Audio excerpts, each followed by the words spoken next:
ሰላምና ጤና ባላችሁበት ቦታ ሁሉ ይብዛ። የተወዳችሁ የያሮስ ሁለት ቤተሰቦቻችን ኦርቶዶክሳውያን እንዴት አላችሁ? እንዴት ቆያችሁ? እንዴት ሰነበታችሁ? ሰበር መረጃ እንግዲህ በእጃችን ገብቷል።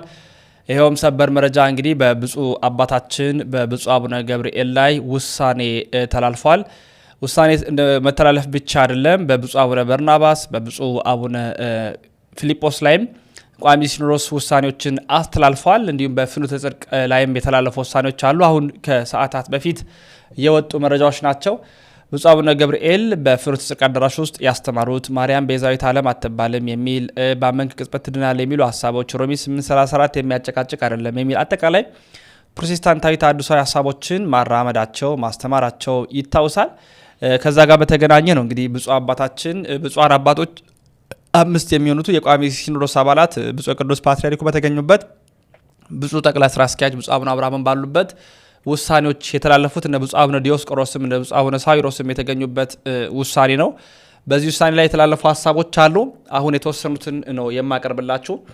እንግዲህ ቋሚ ሲኖዶስ ልዩ ልዩ ውሳኔዎችን አስተላለፈ።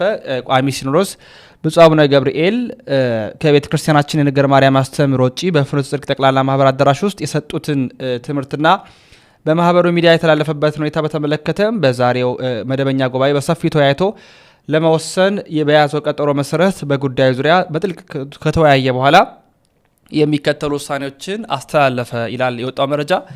የመጀመሪያ ፍኖተ ጽድቅ ጠቅላላ ማህበር በተለያዩ ጊዜያት ከቅዱስ ቤተክርስቲያናችን አስተምህሮ ውጪ በሚዲያ ያስተላለፈውን የስህተት ትምህርት የቤተክርስቲያናችን አባቶች ሊቃውንቱና መላው ሕዝበ ክርስቲያኑ ያሳዘነ በመሆኑ በማህበራት ምዝገባ ክትትልና ቁጥጥር መምሪያ በኩል ጊዜያዊ የእግድ ደብዳቤ እንዲደርሰውና በመምሪያ በኩልም አስፈላጊውን ጥብቅ ክትትል እንዲደረግ ሆኖ በጉዳዩ ላይ የመጨረሻ ውሳኔ መስጠት ይቻል ዘንድ 5 አባላት ያሉት ኮሚቴ እንዲቋቋም፣ በዚህ መሰረትም ቋሚ ሲኖዶስ ያቋቋማቸው አጣሪ ልዑካን አጠቃላይ የማህበሩን ሁለንተናዊ እንቅስቃሴና በሚዲያ ያስተላለፋቸውን የስህተት ትምህርቶችን በተመለከተም ከጠቅላይ ቤተ ክህነት ጽሕፈት ቤትና ከማህበራት ምዝገባ ቁጥጥርና ክትትል መምሪያ ጋር በመነጋገር በሚገባ ምርመራውን አጣርተው በአጭር ጊዜ ውስጥ ከውሳኔ ሀሳብ ደርሶ ለቋሚ ሲኖዶስ እንዲያቀርብ።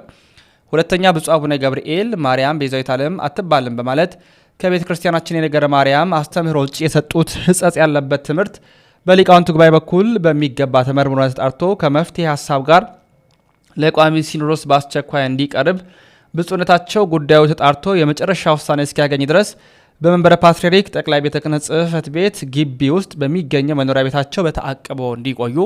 3 ብፁዕ አቡነ ፊልጶስ የደቡብ ኦሞና አሪዞኖች ሀገረ ስብከት ሊቀ ጳጳስ የቅድስት ሥላሴ መንፈሳዊ ቅድስት ሥላሴ ዩኒቨርሲቲ ፕሬዝዳንት፣ እንዲሁም ብፁዕ አቡነ በርናባስ የደቡብ ካሊፎርኒያ ሀገረ ስብከት ሊቀ ጳጳስ ያስተላለፏቸው የስህተት ትምህርቶችና በሌሎች መምህራን የተላለፉ ነቀፋ ያለባቸው ትምህርቶች ካሉ የሊቃውንት ጉባኤ ከቤተ ክርስቲያኒቷ አስተምህሮ አንጻር በሚገባ መርምሮና አጣርቶ ከመፍትሄ ሀሳብ ጭምር በአጭር ጊዜ ውስጥ ለቋሚ ሲኖዶስ እንዲያቀርብ። 4 የኢትዮጵያ ኦርቶዶክስ ተዋሕዶ ቤተ ክርስቲያን መገናኛ ብዙኃን ስርጭት ድርጅት ለፍኖተ ጽድቅ ጠቅላላ ማህበር ሚዲያ የአየር ሰዓት የሰጠበትን ዝርዝር ሁኔታና ከማህበሩ ጋርም በተያያዘ አየር ላይ ያዋላቸውን ትምህርቶች የሚያሳይ ሪፖርት እንዲያቀርብ ይደረግ በማለት ቋሚ ሲኖዶስ ወስኖ የዕለቱ ጉባኤ በቅዱስነታቸው ቡራኬ ተጠናቋል። የደረሰን ሰበር የሆነ መረጃ ይሄ ነው። ለመሆኑ ብፁዕ አቡነ ፊልጶስ የደቡብ ኦሞ አሪዞኖች ሀገረ ስብከት ሊቀ ጳጳስ፣ ብፁዕ አቡነ በርናባስ ምን አሉ፣ ብፁዕ አቡነ ገብርኤልስ ምን አሉ የሚለውና የእግሩን ደብዳቤ ተመለከተ ቪዲዮዎች በእጃችን ገብተዋል። ሁላችሁም ባካችሁ ኦርቶዶክሳውያን እንደ ሁላችሁም እንደ እኔ ኦርቶዶክሳውያን በጣም ታስከፉኛላችሁ። አንዳንዴ ኦርቶዶክሳዊ የሆኑ መረጃዎች በሰበር መረጃም አስቸኳይ የሆኑ መረጃም እለት ለእናንተ ሲቀርቡ ላይክ ማድረግ ለምን እንደሚከብዳችሁ ነው ማይገባኝ። ላይክ ማድረግ እንዴት ይከብዳችኋል? ሰብስክራይብ አታድርጉሽ ግን ላይክ አድርጎ ማለፍ እንዴት ይከብዳቸዋል? ኮመንት ማድረግ እንዴት ይከብዳቸዋል? እስቲ ኦርቶዶክሳውያን ዛሬ ከ200-300 በላይ ላይክ እስቲ ያድርጉ። እስቲ እንያችሁ እውነተኛ ኦርቶዶክሳውያን መሆናችሁን እስቲ ያሳዩን። ይኸው የኛ ስጋት የነበረው በቤተ ክርስቲያን ላይ አላግባብ የሆነ አስተምሮ ያስተማሩ አባቶችን ቋሚ ሲኖዶስ ውሳኔ አስተላለፈ እያልን ያቀረብንላችሁ እውነተኛ የተጣራ መረጃ ነው። ስለዚህ ላይክ አድርጉ። ቪዲዮውን ተመልክተን እንመለሳለን። እናት ቅድስት ቤተ ክርስቲያናችን ሰበርና ምዕመናንን የሚያሳርፍ ዜናን አሰምታለች።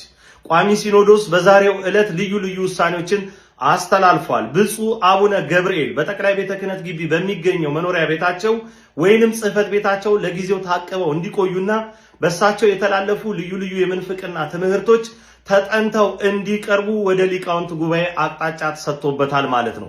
ከዚሁ ጋር በተያያዘ የእሳቸውን የምንፍቅና ትምህርት በማስተላለፍ በተለይ ሰሞኑ ሁላችንም ስንነጋገርበት የነበረው ክብር ይግባትና እናታችን ቅድስት ድንግል ማርያም ቤዛዊት አትባልም የሚለውን ሐሳብ ያንጸባረቀው ሚዲያ ፍኖተ ጽድቅ የሚዲያ ፍቃዱ ብቻ ታግዶበት የነበረ ሲሆን በዛሬው ዕለት በማህበራት ማደራጃ መምሪያ የተሰጠው ፍቃድ ታግዶበታል። ከዚሁ ጋር በተያያዘም ኢኦቲሲ ሰጥቶት የነበረው የአየር ሰዓት ከምን አግባብ የተከወነ መሆኑን ሚዲያው ማብራሪያ እንዲሰጥበትም ጭምር ተጠይቋል።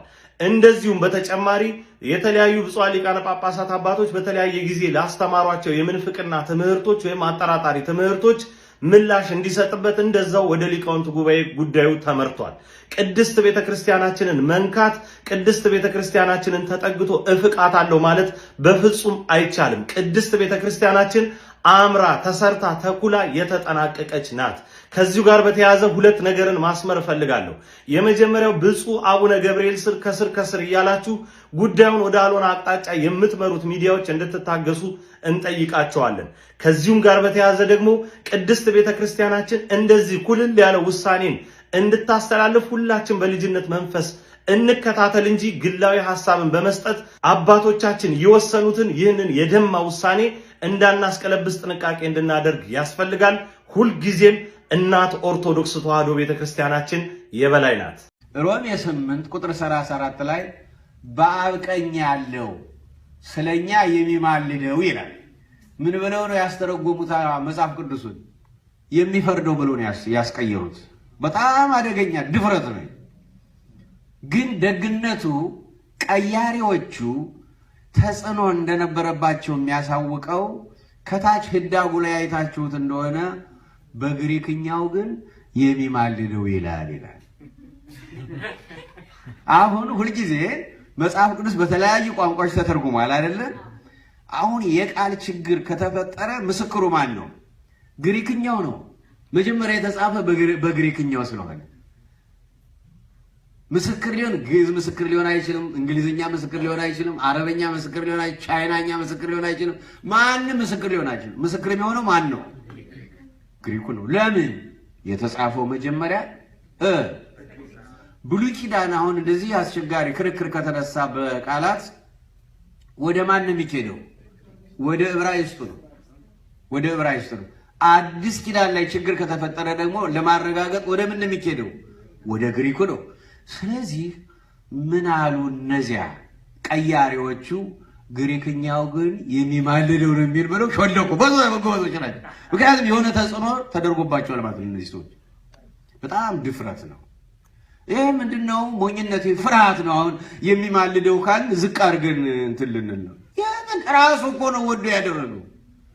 ፊልጵስዩስ 2 ላይ እኮ እግዚአብሔርነት እንደመቀማት ሳይቆጥር የሰውን አርአያና መልክ የአዳምን መልክ ይዞ ሰው ሆኖ ራሱን ባዶ አደረገ፣ ራሱን አዋረደ ይላል። አንድ ሰው ሆኖ እኮ ነው የተገለጠ አይደል ወገኖች? ሊቀ ካህናት ሆኖ ነው የተገለጠ። ይሄ እጹብ ነው። እና አለቃ ምን አሉ? ያን ስለኛ የሚማልደው የሚለውን ይሄ ሮሜ 8 ሮሜ 8 ያሉት እሳቸው ቢኖሩ ኖሮ ያ ቃል አይቀየርም ነበር። ግን እሳቸው ስለሌሉ እና በጣም ይገርም ነው። እና በጣም የሚገርማችሁ ግዕዙ ደግሞ ሮሜ 8 ምንድነው የሚለው? ወይትዋቀስ ለነ የሚለው በቀኝ ስለኛ የሚማልደው የሚለውን ግዕዙ ምንድነው የሚለው መሰላችሁ? ወይትዋቀስ በእንቲአነ ነው እንጂ ወይትዋቀስ በእንቲአነ ማለት ስለኛ ይከራከራል ማለት ነው። አይገርማችሁም? ስለኛ ይከራከራል የሚሉት ይከራከራል። ምክንያቱም አንደኛ ዮሐንስ መልእክት ምዕራፍ 2 ነው። ልጆች ወይ ኃጢአትን አትስሩ፣ ኃጢአትን ብትሰሩ ከአብ ዘንድ ምን አለን ይላል? ጠበቃ። ምንድነው ስራው? መከራከር። አንድ አባት ትልቅ ደረጃ የደረሰ ናቸው። ምሳሌ ሲሰጡ እስቲ አሁን ይሄ አሉ እንግዲህ የተቹ ይመስለኛል። እና እስቲ አሁን አንድ ሰው አሁን ራሱ ተከራካሪ ጠበቃ ራሱ ዳኛ መሆን ይችላል? እንዴት ነው እሱ አማላጅ ከሆነ እንዴት ነው ተማላጅ ምናምን ይላሉ። ስላልገባቸው ኢየሱስ ክርስቶስ ጠበቃም ነው ዳኛም ነው። አሜን። ጠበቃነቱ በሰውነቱ ነው።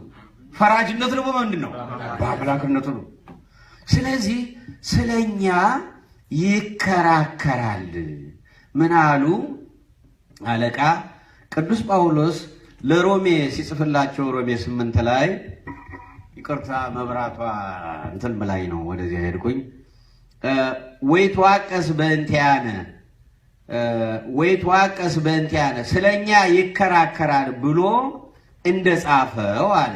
ቤተ ክርስቲያን እግዚአብሔር አምላኬ ናሁ ወልድከ መስዋዕት ዘያሰምረከ ወበዝንቱ አንሐሲ ሊተ ኩሎ ኃጢአቴ እግዚአብሔር አምላኬ ወይ አንተን ደስ የሚያሰኝህ መስዋዕት ልጅህ እነሆ በዚህም ኃጢአቴን አስተስርይልኝ እያለች መስዋዕቷን በምታቀርብበት ጊዜ ሁሉ ወአንሰ በእንቲአሆሙ ስዕል አባቶይ የሚያደርጉት ማን ነው?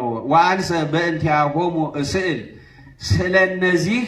ስለነሱ የኔ ስለሆኑት እለምንሃለሁ ያለው ቃሉ ስለሚረዳት ማለት ነው። ያ ቃሉ ስለሚከራከርላት ስለሚረዳት ለዘላለም ሕያው ነውና ይማልድላቸዋል ማለት ይከራከራል ማለት ነው። ጠበቃ ይሆናል ማለት ነው። ደሙ ማለት ነው። የፈሰሰ ደሙ፣ የተቆረሰ ስጋው፣ የጮኸው ጩኸት፣ ያለቀሰው ለቅሶ፣ ምልጃው ምን ጊዜም ለዘላለም እንዲያው መንፈስ ቅዱስ የወረደላቸው እርሷ ስላለች ነው። እርሷ ባትኖር ኢየሱስ ክርስቶስ አይመጣም፣ አይኖርም። ኢየሱስ ክርስቶስ አይወለድም። እርሷ ባትመጣ አብን አናየውም፣ ወልድም አንመለከተውም። መንፈስ ቅዱስም ደግሞ መጥቶ ለሐዋርያት ቋንቋ ሲገለጽ ኃይል ብርታት ሲሆናቸው አይመጣም። ማርያም ከሌለች ጌታ የለም። ጌታ ከሌለ ደግሞ ሥላሴነት የለም። ሥላሴነት ከሌለ ደግሞ እግዚአብሔር የለም። እግዚአብሔር ከሌለ ደግሞ ዓለምም የለም። ስለዚህ ዓለም ፍጡራን ሊያስታርቁ አይችልም። ድንግል ማርያም እንኳን ልታስታርቅ አትችልም። ያን ነገር ያን ዕዳ እሷ እንኳን ልታስወግድ አትችልም። ያ የሆነው በኢየሱስ ክርስቶስ ነው። የአማላጅነቱ የአስታራቂነቱ አላለፈም። ሁሉም አዲስ ሆኗል። በአዲስ ኪዳንም ያ አንዱ ላንዱ ማማለዱ እንዳለ ነው። ግን የክርስቶስን ማማለድና አስታራቂነት ሳይነካ ነው። የእሱ ሌላ ነው። እንዲህ ይላል፣ ነገር ግን የሆነው ሁሉ በክርስቶስ ከራሱ ጋር ካስታረቀን ሁሉም ነገር አዲስ ሆኗል ካለ በኋላ ነገር ግን የሆነው ሁሉ በክርስቶስ ከራሱ ጋር ካስታረቀን የማስታረቅም አገልግሎት ከሰጠን ከእግዚአብሔር ነው። እግዚአብሔር ከራሱ ጋር ያስታረቀን ከሱ ጋር የታረቀን በማን ነው? በኢየሱስ ክርስቶስ። እግዚአብሔር በክርስቶስ ሆኖ ዓለሙን ከራሱ ጋር አስታረቀ። እግዚአብሔር በክርስቶስ ሆኖ ዓለሙን ከራሱ ጋር አስታረቀ ስል እግዚአብሔርና በእኛ መካከል የነበረውን ኃጢአት ነው፣ ሞት ነው። ያን ጠብ ነው ያስወገደው። ከአዳም በውርስ የሚመጣውን ነው። ያን ቅዱስ ጳውሎስ ሊያስታርቅ አይችልም። ያን ነቢያት ሊያስታርቁ አይችሉም። ያን ፍጡራን ሊያስታርቁ አይችልም። ድንግል ማርያም እንኳን ልታስታርቅ አትችልም። ያን ነገር ያን ዕዳ እሷ እንኳን ልታስወግድ አትችልም። ያ የሆነው በኢየሱስ ክርስቶስ ነው። ዓለሙን ከራሱ ጋር አስታረቀ፣ በደላቸውንም አልቆጠረባቸው ካለ በኋላ ቅዱስ ጳውሎስ ምን አለ? በእኛም የማስታረቅ ቃል ኪዳን አኖረ። በእኛ ላይም የማስታረቅ ቃል ኪዳንን አኖረ ማለት የማስታረቅ የማማለድ ቃል ኪዳንን ሰጠ። ይህ ማለት እኛም ያን የዘላለም ሞት በእግዚአብሔርና በሰው መካከል ያለውን የጥል ግድግዳ እናፈርሳለን ማለት አይደለም። ተግባብተናል። በውርስ የሚመጣውን በዘር የሚተላለፈውን ከአዳም ያን ኃጢአት እናድናለን ማለት አይደለም። ቅድም ኤርምያስ መላእክት አሁን ብዙ ሰው የሚከራከረው ለምንድን ነው መላእክት እኛን ማዳን ያቃታቸው? በብሉይ ኪዳን የነበረው የቅዱሳን ጸሎታቸው፣ መስዋዕታቸው፣ አገልግሎታቸው፣ ቅድስናቸው እንኳን ሌላው ሊያድን እነሱንም ሊያድን አልቻለም። ይሄ የታመነ የወንጌል ቃል ነው።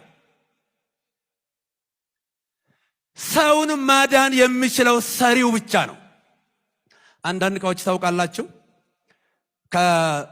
ልክ ያ አምራቹ ፋብሪካ ብቻ ነው ጥገና የሚያደርግለት።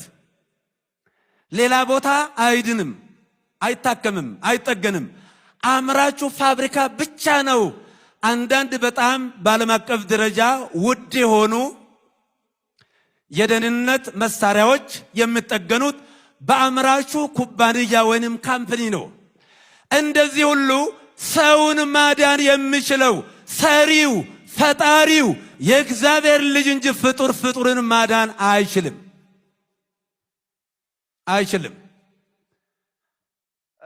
ታላቅና ክቡራት ቤተሰቦቻችን ውድ ኦርቶዶክሳውያን በሰበር መረጃን ወደ እናንተ የመጣ ነው። በምሽት 5 ሰዓት ደግሞ ሌሎች መረጃዎችን ማጋራላችሁ ነው የሚሆነው። ባካችሁ ላይክና ሼር አድርጉ፣ መረጃውን አዳርሱ። ተሰነባበትኩ።